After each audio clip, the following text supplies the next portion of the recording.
ফরজ নামাজ পড়ার পর ছোট্ট বাচ্চা বারান্দার উপরে বসে আছে।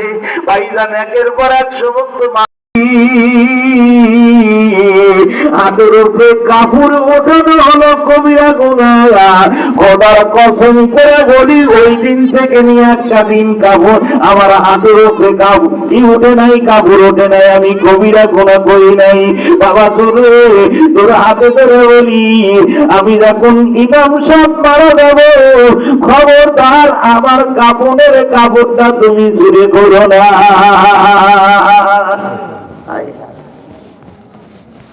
মানুষ যখন দুনিয়াতে আসে উলঙ্গ অবস্থায় আসে, বলে কোন ঠিক নেবে ঠিক।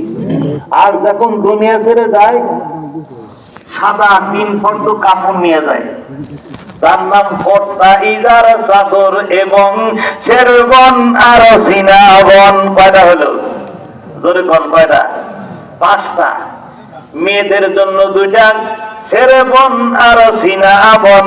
কর্তা ইজার চাদর এবং শেরবন আর সিনাবন। কয়টা হলো? 6টা। 5টা। কর্তা ইজার চাদর, এই 3টা কিন্তু পুরুষ মানুষরে দেওয়া হয়। আমি ভাইজান গতকালের আগে 3 ধরতে মাহফিল করার জন্য গেছি। কথাটা বললাম বাবা, মানুষ যখন কবরে যায় কি নিয়ে কবরে যাইবা, কোন সম্বল নিয়ে কবরে যাইবা? একজন মুরব্বী মানুষ যায় বলতে, হুজুর সঙ্গে করে যাওয়ার সময় 3 ফর্দ কাপড়ের কাপড় নিয়ে যাব। দেখছেন কারবার?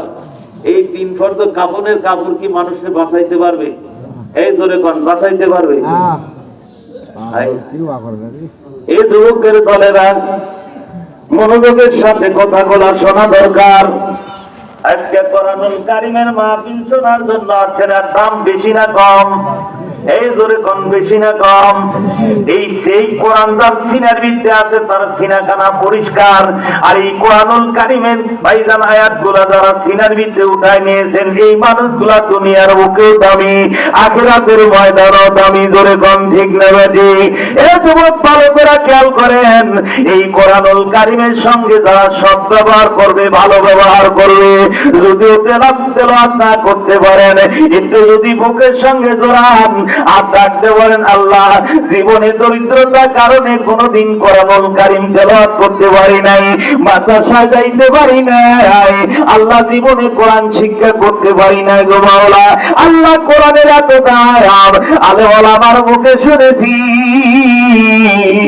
একবার যদি কোরআনের সঙ্গে মহব্বত সম্পর্ক কায়েম হয়ে যায়, ওই মানুষটাকে জান্নাত পর্যন্ত না পৌঁছান পর্যন্ত আল্লাহর কোরআন তার পিছন ছাড়তে রাজি নাই।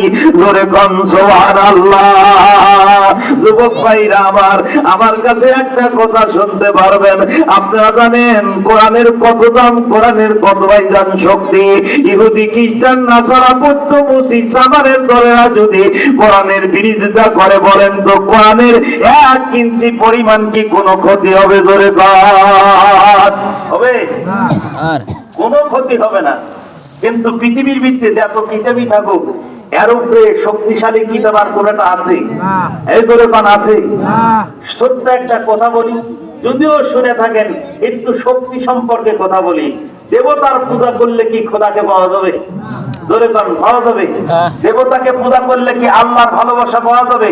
দেবতার পূজা করলে কি রসুলের সুপারিশ পাওয়া যাবে? দেবতার পূজা করলে কি সাহাবীদের সুপারিশ পাওয়া যাবে? দেবতার পূজা করলে কি আলেম ওলামার সুপারিশ পাওয়া যাবে? দেবতার পূজা করলে কি হাদীস শাস্ত্রের সুপারিশ পাওয়া যাবে? দেবতার পূজা করলে কি নায়েবে রাসূলদের সুপারিশ পাওয়া যাবে? যাবে কি? একমাত্র রসুলকে ভালোবাসা লাগবে, কোরআন দিলের ভিতরে গেছে লাগবে।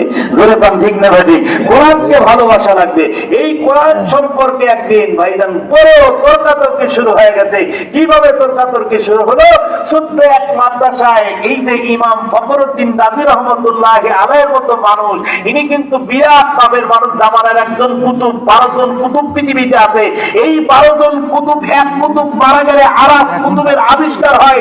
যখন আল্লাহ রব্বুল আলামিন ওই আসমান থেকে ইলহাম ছাড়ে, দুনিয়ার কোনো মানুষ আমরা শুনতে পাই না, শুধু ওই 12 জন কুতুবের কানে আগে এই শব্দটা আসে। দুর্গন্ধ সুবহানাল্লাহ। বুঝেন? ভালো করে খেয়াল করেন, এই কুতুবগুলা কিন্তু মানুষ। ধরে পান কি, এই কুতুবগুলা কিন্তু মানুষ। আগে আল্লাহর ইলহাম পৃথিবীতে আসে 12 জন কুতুব শুনে, এই 12 জন কুতুব আমার আওয়াজ করে শোনা যায়, তার নিচের ওলি যারা আছে তারা শুনতে পায়। তারপরে নিচে করে যখন ইলহাম দেয়, তার নিচের ওলি যারা আছে তারাও শুনতে পায়। আমরা এই জায়গায় বসে থাকবো কিন্তু ওই অলিগুলার আওয়াজ শুনতে পারবো না। ধরে পান ঠিক না?